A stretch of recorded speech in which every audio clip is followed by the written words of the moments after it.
Hi, I'm Dr. LaKisha David. I want to talk to you today about identity development, as well as my research, African ethnic identity development among African Americans. You might be familiar with the ancestry tests like Ancestry, 23andMe, Family Tree DNA. And so we refer to these as direct to consumer genetic genealogy testing services. And on the commercial, they'll talk about the ethnicity estimate most often, where they give you sort of a breakdown of what they're calling the ethnicity estimates.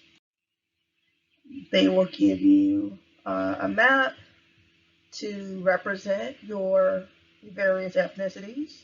Then you see here mine shows an indigenous population here in North America, as well as various regions in Africa and Europe. And this is somewhat typical of an African American, particularly the various regions in Africa and Europe. And you might be familiar with the percentage breakdown according to the ancestral regions. So in this case, this is mine. It says that about 38% of my ancestry comes from Nigeria, about 28% comes from the Cameroon, Congo area, and so forth. But what I would actually like to talk with you today is what's called the DNA matches. Okay? So they'll give you a list of matches based off of comparing your DNA with everyone else's in the company. And they'll give you a list of people that you share some amount of DNA. So my parents, my father and my mother tested. So that's how they're able to show them here. My paternal grandfather tested. He's the only of my grandparents who are living. Um, so that shows them here, my sister, and so forth. But you can see here that it tells you the amount of DNA that you share and so forth. What's interesting, or that I find interesting, is that some African Americans are finding that they have genetic matches with people who appear to be from Africa directly. So if you look here, you can look at some of the results, and it says the ethnicity results. So your shared ethnicity between you, which is here, and then with the match, which is here. And if you add these up, you see 77, 87, 97, plus 3, 100% of their ancestry comes from Africa and nearby regions. So, a person would reasonably assume that this person is either born on the continent of Africa or their parents or grandparents were born in Africa. And so I find this phenomenon really, really interesting, given the history of separation during the transatlantic slave trade. And here are some examples. We have um, here in the top picture, this is Ernest and his mother. They are Ghanaian. And then Sherry here and her son, they are African American. And they found that they are related to each other using the DNA testing. And the same here at the bottom. Here is Ade. He is from Nigeria. Kim is African American. They found that they are related to each other using genetic genealogy. And so they are coming together to, to do family. All right, and so this is what I'm calling the ancestral family group. In this case, the lady here, in the pink tennis shoes here, she traveled to Ghana. This is in Ghana here, in Paga, Ghana, and she visited her relatives in their homes, historic sites, and so forth and so on. So I was really interested in this phenomenon of African Americans taking these genetic genealogy testing, finding African relatives, and then whatever is that next thing that they're doing with um, those that relatedness. So just to remind you, African Americans are using the direct-to-consumer genetic genealogy testing services, identifying African genetic matches, and my hypothesis is that there is an emergent family group that's forming as a new social context for development that challenges that understanding of family identity and ethnic identity. But before I talk more about that, let's talk a little bit about the theories of identity development. Recall from your textbook the introduction to psychosocial theory, developed by Erickson. And so around this time, we're looking at middle childhood and adolescence. Middle childhood is industry versus inferiority, the ability to plan, execute, follow through with ongoing projects.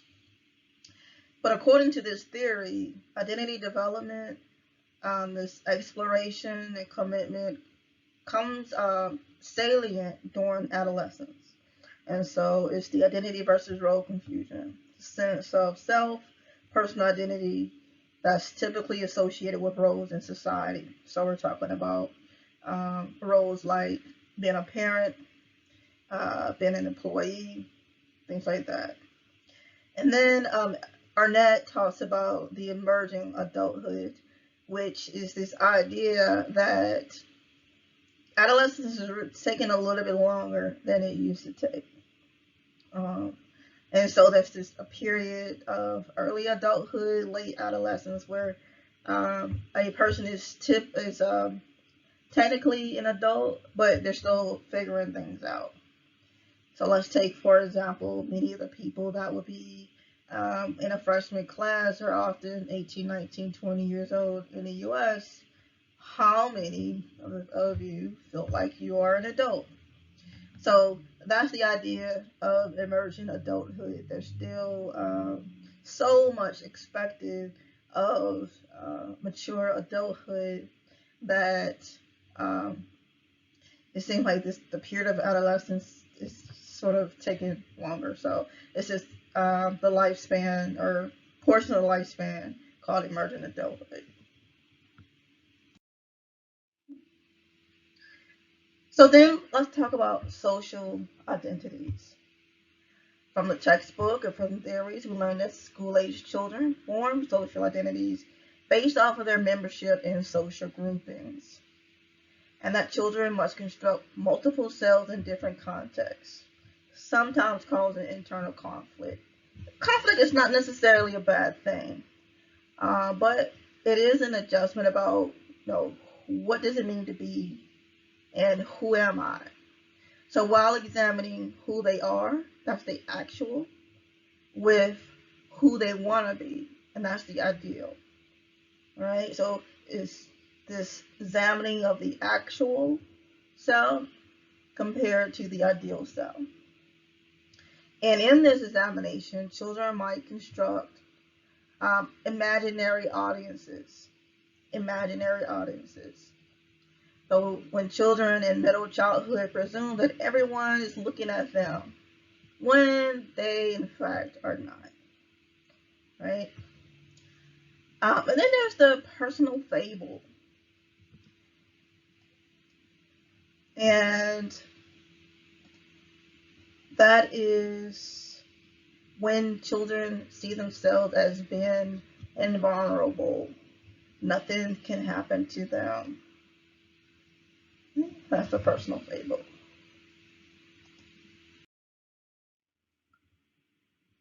So you have the social identity theory that says that identity develops from an individual's sense of belonging to a particular group. For instance, you could belong to a sports team, you could belong to a particular major. All right, it's an affective component in which one's self-esteem is based off of positive feelings about one's group. So this is where the idea of the in group versus out group comes into play. So the in group is the ones who are similar to the self.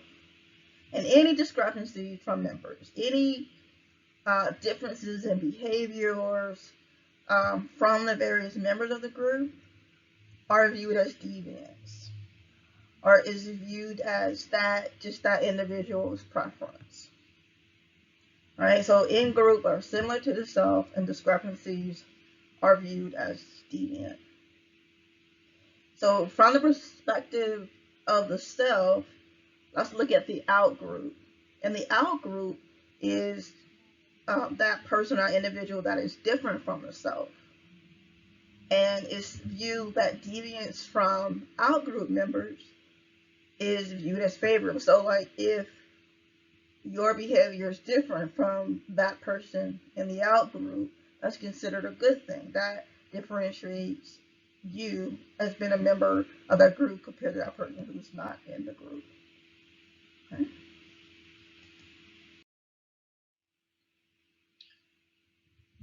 Another viewpoint is the contextual view.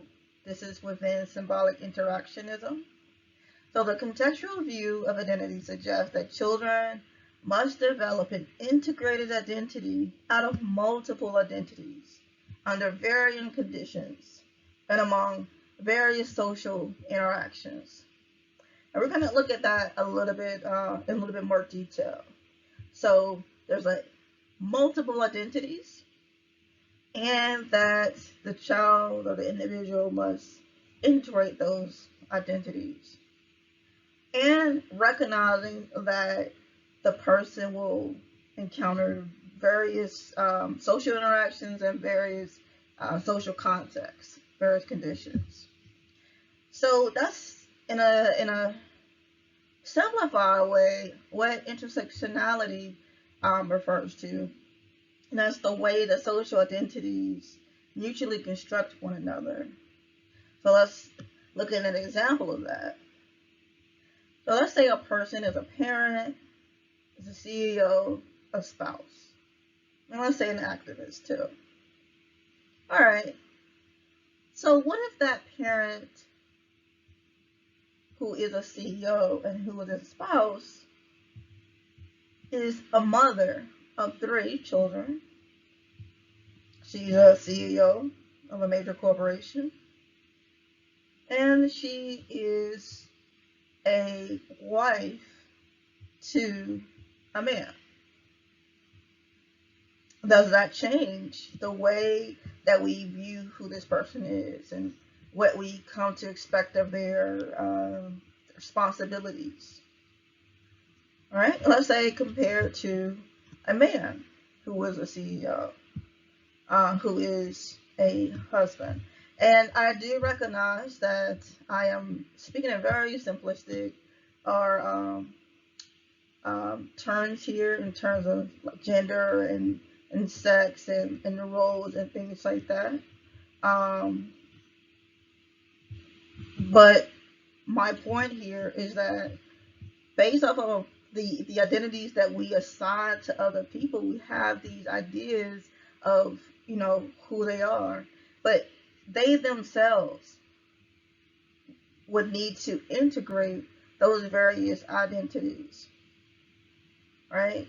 They would need to integrate, let's say if you are like for me, a African American woman, right? What does it mean to be African American? What does it mean to be a woman? But what does it mean to be an African American woman?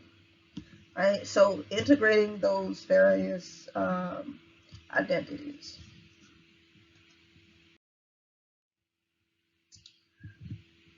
But we'll focus in on the ethnic identity. And so ethnic identity refers to a sense of belonging to an ethnic group. A sense of belonging to an ethnic group. That's from the field of psychology. All right, psychological sense of belonging. Sociology is a set of meanings or these interactions based off of belonging to an ethnic group. So we'll look at it from an interdisciplinary view because Human development and family studies is an interdisciplinary field. And we can look at it as a sense of belonging to an ethnic group based off of self-views. That's the way that you see yourself. And reflected appraisals. That's the way that you perceive that others see you. Reflected appraisals are the way that you perceive that others view you. Right? So that's that identity there. So with that ethnic group having common ancestry, shared history, shared traditions, and shared culture traits. Right? That is ethnicity. Common ancestry, shared history, shared traditions, and shared cultural traits. Note I said nothing about race in this definition. Alright? But this is what, I want you to think about this definition as we look at the research later. Alright, so one of the things that becomes a little bit more clear as we go along is, again, having these multiple identities can actually cause an internal conflict. And so, but let's look at the different types of identities. There's the gender identity, which is a social identity. And I want to note here that the gender identity is very different from the sex identity or sexual orientation identity. Okay? There is the racial identity and an ethnic identity. Those are social identities. You can have a family identity and an ancestral family identity. Okay? And you can have a national identity, and that national identity can be based off of ancestry. It can be based off of citizenship, where you live, where you're born, various different meanings. And there's also a religious identity, and I'm pretty sure you can name, many, many more. But these are the types of identities that would, the challenge is to integrate these various identities as you, progress along the lifespan. Let's take a look at an example. So you might have an immigrant youth who's acculturating in a new homeland, right? So they have a native homeland where their ancestry or where their identity might have taken shape, and then relocating to a new place, right? And so so then there is that, being exposed to that new culture, and what is their sense of self? How do they see themselves? How do they perceive that others see them in this new social context? Right? Another example of integrating these identities and these identities coming into flux. Let's say you go to college and you're becoming more distant from family at home, but you're not quite accepted yet by friends at college. Right? That's that transition phase. And what about the person who have multiple race friendships at school, but at home the friendships are of a single race? Why is that? What are the different contexts? What are different social interactions that might shape that, experience? Or what about having ethnic celebrations like our Irish, Polish, Igbo, Fanti, and there's many, many more, right? These ethnic celebrations in one social context, maybe in a home or community or neighborhood, but you're racialized as simply white or simply black in other social contexts. Right. So this is what we're talking about with these multiple identities, multiple contexts, multiple conditions. Right. So please keep that in mind. Please keep that in mind as I talk about my research, which is Evolving African Ethnic Identity, an examination of ethnic identity development among African Americans reuniting with African relatives. Again, the phenomenon African Americans are using the testing services, the genetic genealogy testing services, to identify genetic matches, or they are identifying African genetic matches. And this emerging family group. That's a new social context for development.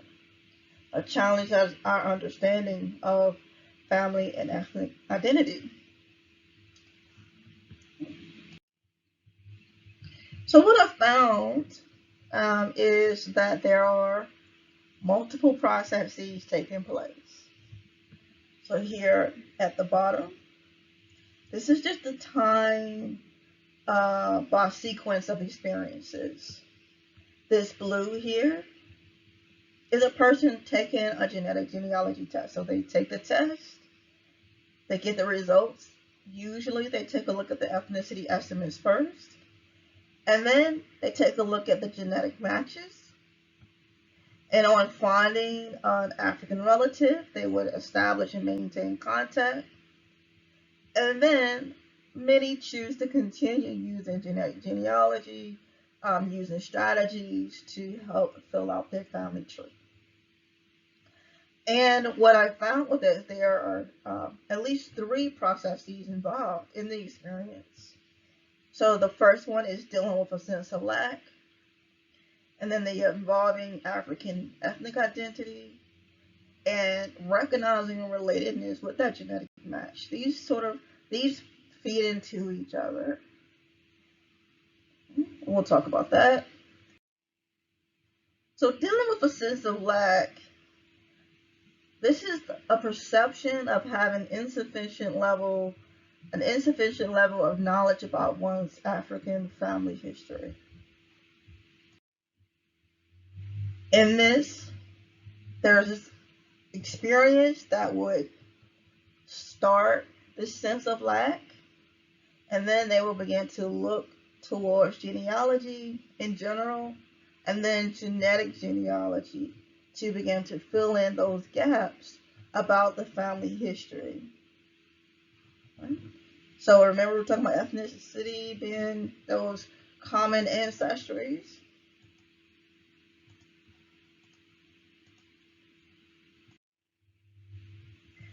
So one example here, a person said, Quasar said, I remember when Roots came out in 77. I remember everybody being so excited and me and my family being stuck at the TV. I had always been fascinated by the story of Kunta Kinte and Roots and had longed to find my African roots. And Roots is a miniseries that came out in the 70s. It was based off of a book written by Alex Haley that told a fictionalized story of his family history. It was based off of some real events, but a lot of the story was fictionalized. But it became a really cultural movement, a phenomenon. And many people, when they are doing these tests, they will refer to this show as one of those moments that caused them to realize that there was something missing, that they didn't have the history that they thought that they should have. Right. And so we'll talk a little bit more though about the evolving African ethnic identity.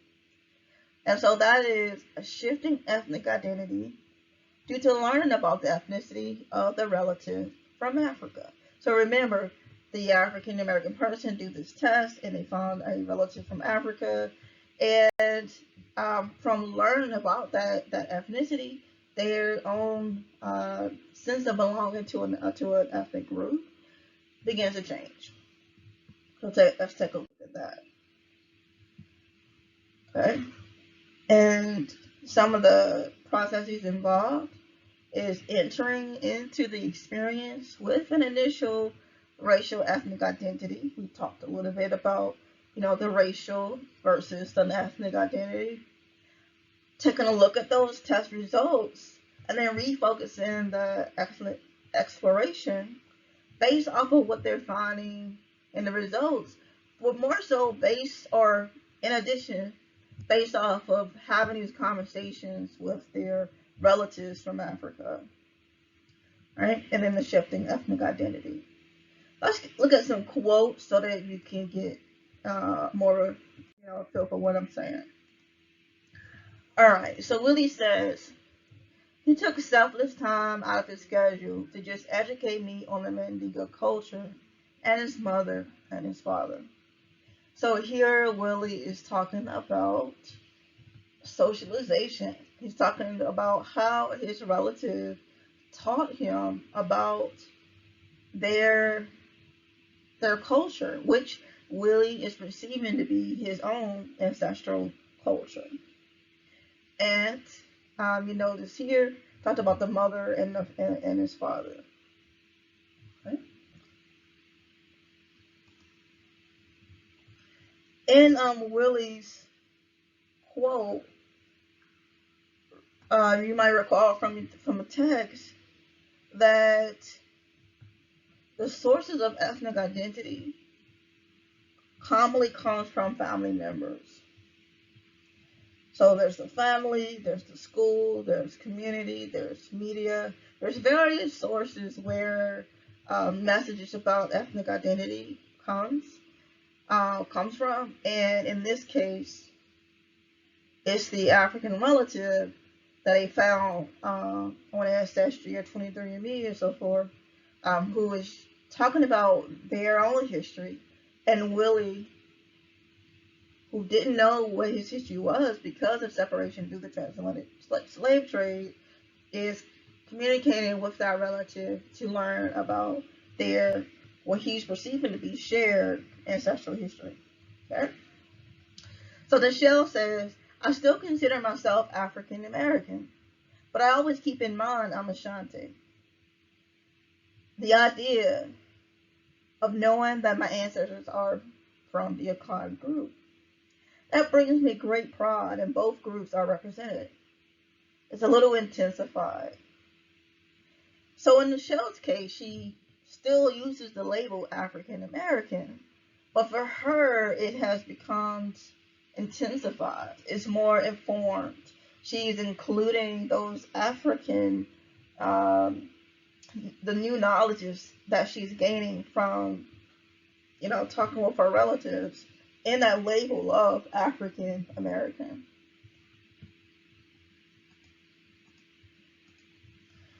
And then finally, we'll use the example of Nze, and remember, there is this sense of self that a person enters this experience with, and then this flux, this integration process that happens along the way. So he says, we had so many ethnic groups, and they were talking about the results here. We had so many ethnic groups, so many relatives from different ethnic groups across Africa. As more and more relatives come in from different places, you're like, oh shit, where do I belong? What do I say I am? I am African. So this is an example of him having this internal conflict about his sense of self, about his identity, and then him coming to terms with, okay, this is the label that I will use. I am African. Michelle says, I am African American, but it has a different meaning than what they entered into the process with. All right, and finally, recognizing relatedness. So shifting from acknowledging a genetic match to claiming that genetic match as a family member. Now, not every person goes on this path or completes a full path, but this does represent a path. So they will identify the relative as from Africa. Their activities involve with claiming kinship, and then there's establishing and maintaining contact over time. To give an example from Michelle and Willie again, they said, I want to see my family because they are my cousins. They're not just genetic cousins, they are my cousins. So she's emphasizing the relationship, the social relationship that she has with these people, with their genetic matches. Willie says, the first step is knowing that you're related, but the second step is developing those common interests. So here again, they're talking about how are they, processing, these relationships. They going from, seeing a name of a stranger in their results to develop whatever type of relationship that they would like to develop. Okay, and for him, it is through developing common interests. Okay. So that's an overview of the findings from the research.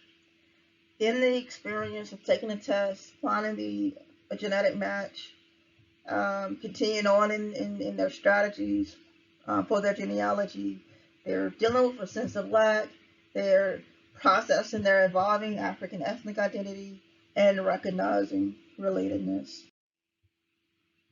So one of the key takeaways is that this is happening in adulthood. So this is happening during adulthood. We talked before that identity development peaks during adolescence. All right, but if you, I don't recall if the textbook goes into this much detail, but Erickson says that if a stage isn't resolved in like the earlier time period, that the person could be faced with opportunities to resolve that stage later in life. And in this case, I didn't measure whether or not they have reached identity achievement, if they had that stage resolved. But in this case, they are presented with new information that they didn't have before, which, regardless of if that stage was resolved or not, it's opening up, it's prompting them to engage in ethnic identity exploration once again. And whereas before, it is family, our school, our media, and so forth and so on that would share these socialization messages. In this case, they are talking to, technically they are relatives, but not yet clear, except for in some cases we saw in this research that in some cases, yes, those distant relatives who might be a 7th and 8th cousin is still considered a family member or a family. And so these distant cousins, 7th, 8th cousins that we typically did not consider, as family, now becoming the agents of socialization, and they're sharing the socialization messages. And then there is recognizing relatedness, so the composition of the family might be changing, which might have implications for resource management, as well as the transnational nature of the African American family blending into becoming a larger African transnational family.